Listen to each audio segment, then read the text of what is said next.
Hello friends, Assalamu alaikum. நாங்க இன்றைக்கு நல்ல டேஸ்டா கோதுமை பர்ஃபி நல்ல ஈஸியான மெத்தட்ல எப்படி செய்யறதுன்னு பார்ப்போம். நீங்க இன்றைய தான் இந்த வீடியோ ஃபர்ஸ்ட் டைம் பார்க்கறனா சப்ஸ்கிரைப் பண்ணாட்டி சப்ஸ்கிரைப் பண்ணிட்டு அதுல பெல்ல பிரஸ் பண்ணிட்டு அதுல ஆல் அப்படிங்கற ஆப்ஷனை பிரஸ் பண்ணிக்கோங்க फ्रेंड्स. அப்பதான் நான் ஷேர் பண்ற எல்லா வீடியோவும் உங்களுக்கு நோட்டிஃபிகேஷன்ல வரும். லைக் பண்ணாட்டி மறக்காம லைக்கும் பண்ணிக்கோங்க फ्रेंड्स. நீங்க லைக் பண்ணினால் தான் எனக்கு இன்னும் நிறைய வீடியோஸ் அப்லோட் பண்றதுக்கு நீங்க என்ன மோட்டிவேட் பண்ணின மாதிரி இருக்கும். பர்ஃபி செய்யறதுக்கு ஸ்டவ் நல்ல லோ ஃப்ளேம்ல வெச்சுக்கோங்க फ्रेंड्स. அப்பதான் பர்ஃபி நல்ல பெர்ஃபெக்ட்டா வரும். இதுல நெய் 1/2 கப் ஆட் பண்ணிட்டு இந்த நெய் கொஞ்சமா ஹீட் ஆக கொள்ளக்கி நான் இதுல கோதுமை மாவு 1 கப் ஆட் பண்றேன். பாருங்க फ्रेंड्स, இந்த கோதுமை மாவை உங்களுக்கு நெய்ல போட கொள்ளக்கே விளங்கும். இது மிச்சம் ஹீட் ஆகல, இந்த நெய் கொஞ்சம் வார்ம்ல தான் இருக்குது.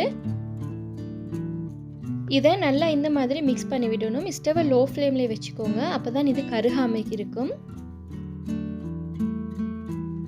நல்லா எல்லாத்தையும் மிக்ஸ் பண்ணி விட்டதுக்கு அப்புறமா பாருங்க फ्रेंड्स, இது கொஞ்சம் நல்லா திக்கா வந்திருக்குது. இப்போ நீங்க இத ஒரு 20 மினிட்ஸ் மாதிரி நல்லா மிக்ஸ் பண்ணிக்கிட்டே இருங்க. இது கொஞ்சம் லைட்டா வறுபட்டு வரணும் இந்த கோதுமை. நெய்க்கு பதிலா உங்களுக்கு ஆயில் ஆட் பண்ணி செய்யவும் மேலும் फ्रेंड्स. நீங்க ஆயில் ஆட் பண்றேன்டால் வாசம் இல்லாத நல்ல ஆயிலா பார்த்து ஆட் பண்ணுங்க. நீங்க சன்ஃப்ளவர் ஆட் பண்ணினாலும் நல்ல டேஸ்டா தான் வரும். அப்படி இல்லாட்டி வெஜிடபிள் ஆயில் ஆட் பண்ணினாலும் நல்லா தான் வரும் फ्रेंड्स. வாசம் இல்லாத ஆயில பார்த்து ஆட் பண்ணுங்க, அப்பதான் இது நல்ல டேஸ்டா இருக்கும். இந்த பர்ஃபி உண்மையிலேயே நல்ல டேஸ்டா இருந்துச்சு फ्रेंड्स. இத கோதுமை மாவுல செஞ்சேன்னு யாருமே சொல்ல மாட்டாங்க. அந்த அளவுக்கு இது நல்ல டேஸ்டாவும் நல்ல பெர்ஃபெக்ட்டாவும் வந்தது. நீங்களும் இதே மெத்தடுக்கு செஞ்சீங்க என்றால் உண்மையிலேயே பர்ஃபி நல்ல சூப்பரா வரும். இதை நீங்க மிக்ஸ் பண்ணிக்கிட்டே போக கொள்ளக்கி இந்த கோதுமை நல்ல சாஃப்ட் ஆகி இதுல இருக்கிற கீ எல்லாம் லைட்டா வெளியாகிட்டு வரும் फ्रेंड्स.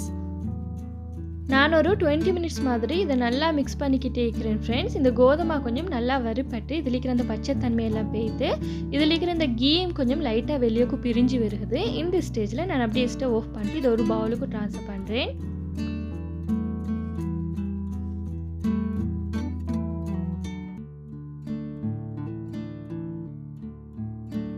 இதை கொஞ்சம் நல்லா ஆற விடணும். இது கொஞ்சம் நல்லா ஆறி வர கொள்ளைக்கு தான் நாங்கள் இதில் சுகர் ஆட் பண்ணணும். உங்களுக்கு இதை பார்க்க கொள்ளைக்க விளங்கும். இந்த ஆயில் கொஞ்சம் நல்லா பிரிஞ்சே வந்திக்குது. இது நல்லா சாஃப்டாகவும் இருக்குது. நான் பர்ஃபி ஆட் பண்ணுறதுக்காக வேண்டி இந்த ட்ரேயில் கொஞ்சம் ஆயிலை ப்ரெஸ் பண்ணி விட்டுறேன் ஃப்ரெண்ட்ஸ். நீங்கள் இந்த ட்ரேக்கு மேலே பட்டர் ஷீட் போடுங்க. அப்படி பட்டர் ஷீட் போட்டால் உங்களுக்கு இந்த பர்ஃபி கலண்டு வரதுக்கு நல்ல லேஸாக இருக்கும். நான் ஆயில் அப்ளை பண்ணி விட்டாலும் எனக்கு கொஞ்சம் கலட்டுறதே கஷ்டமாக தான் இருந்தது. பர்ஃபியில் சுகர் ஆட் பண்ணணும். சுகரை நான் பவுடர் பண்ணி எடுக்கிறேன். ப்ரௌன் சுகர் தான் எடுத்துக்கிறேன் ஃப்ரெண்ட்ஸ். நீங்கள் ஒயிட் சுகர் எடுத்தாலும் ஓகே, நல்லா தான் வரும். இதில் 2 ஏலக்காவும் ஆட் பண்ணுறேன் வாசத்துக்காக வேண்டி. இப்போ இதை நல்லா பவுடர் பண்ணி எடுக்கிறேன். பாருங்கள் ஃப்ரெண்ட்ஸ், இந்த மாதிரி நல்லா பவுடர் பண்ணி எடுத்துக்கோங்க. நீங்கள் இந்த மாதிரி நல்லா சாஃப்டாக பவுடர் பண்ணினால்தான் இது பர்ஃபியில் ஆட் பண்ணக்குள்ளே இந்த சுகர் கடிப்படாமல் இருக்கும்.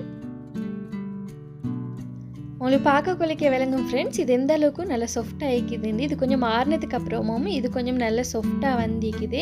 இப்போ இதில் நாம் அரைச்சி வச்சுருந்த இந்த சுகர் ஆட் பண்ணுறேன். இந்த பவுடர் சுகரை நீங்கள் ஒரே அடியாக ஆட் பண்ணாமக்கி கொஞ்சம் கொஞ்சமாக ஆட் பண்ணிட்டு நல்லா மிக்ஸ் பண்ணி விடுங்க. நான் இதில் 3/4 கப் சுகர் தான் ஆட் பண்ணினேன். இது கொஞ்சம் கூட மாதிரி தான் இருந்துச்சு. நீங்கள் நார்மலாக சுகர் சாப்பிட்றேன்டால் இதை விட கொஞ்சம் குறைவாக ஆட் பண்ணிட்டு நல்லா மிக்ஸ் பண்ணி விடுங்க.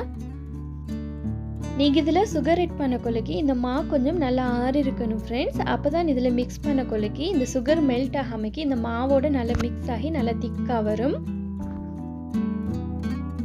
இந்த மா சூட்டோடையே இருக்க கொள்ளைக்கு நீங்கள் சுகரை போட்டு ஆட் பண்ணிட்டீங்க என்றால் சுகர் நல்லா மெல்ட் ஆகி இது நல்லா மெல்ட் ஆகின மாதிரி ஆகிடும். இது பர்ஃபியோட கன்சிஸ்டன்சிக்கு வராது. பாருங்க ஃப்ரெண்ட்ஸ், இந்த மாதிரி நல்லா சாஃப்டாக மிக்ஸ் பண்ணி விட்டுக்கோங்க. இந்த மாதிரி மிக்ஸ் பண்ணி விட்டதுக்கு அப்புறமா இதை அப்படியே நான் ட்ரேக்கு ட்ரான்ஸ்ஃபர் பண்ணுறேன்.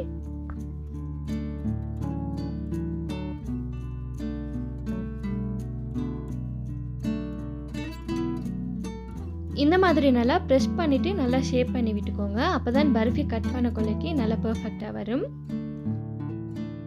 பாருங்கள் ஃப்ரெண்ட்ஸ், இந்த மாதிரி நல்லா ஷேப் பண்ணி விட்டதுக்கு அப்புறமா இதை நான் ஃப்ரீசரில் ஒரு 10 மினிட்ஸ் எடுத்து வைக்கிறேன். இது கொஞ்சம் நல்லா கூலாகி வரட்டும். அப்போ தான் இது கட் பண்ணுறதுக்கு நல்லா ஈஸியாக இருக்கும்.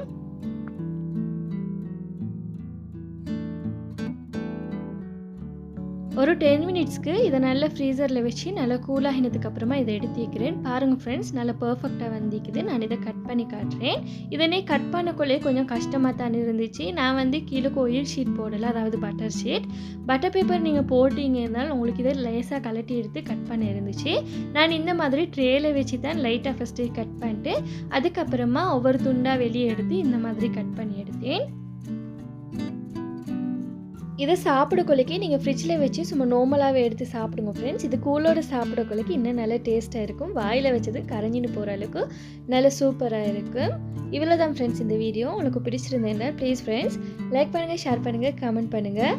மறக்காமல் சப்ஸ்கிரைப் பண்ணிட்டு சர்டிக்கிற பெல் ஐக்கானையும் ப்ரெஸ் பண்ணிவிடுங்க. தேங்க்ஸ் ஃபார் வாட்சிங்.